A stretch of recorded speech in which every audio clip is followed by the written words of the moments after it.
Reserve. Gentlewoman from Texas reserves. The gentleman from Oregon is recognized.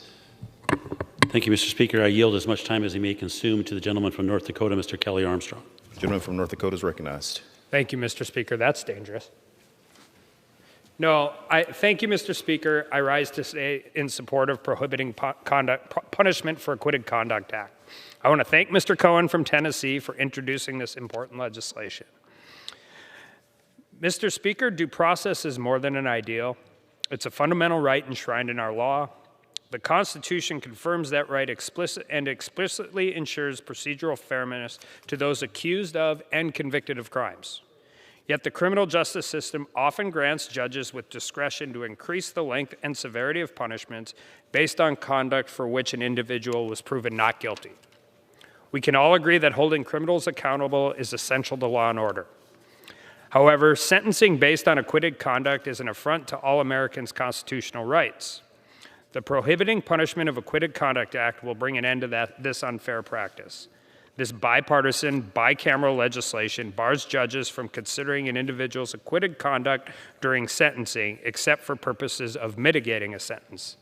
This bill is a crucial step towards restoring some fairness in our criminal justice system and commands a broad coalition of support, including Senate Judiciary Chairman Dick Durbin, the ACLU, Americans for Prosperity, and the American Conservative Union.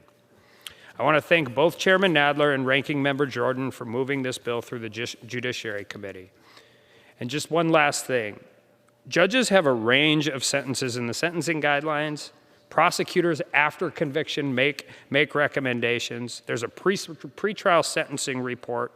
And again, the sentencing can vary very highly up and down in that thing. There's absolutely no reason in the interest of justice or fairness where acquitted conduct needs to be used in sentencing offenders. So I thank everybody, and with that, I yield back. I would. Gentleman will reserve. The gentleman from Oregon may yield. Yes, yes, I'll yield. Thank you, Mr. Benz. I just want to say how much I enjoyed working with Mr. Armstrong on Judiciary Committee.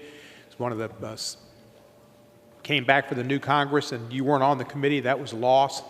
But it's good to work with you on this bill, and you've worked on this in the past. I appreciate it. And I'd like to incorporate by reference everything that you said into my previous lack of remarks. It can be done. I yield back. Reserve. The gentleman reserves. The gentlewoman from Texas is recognized. I'm prepared to close.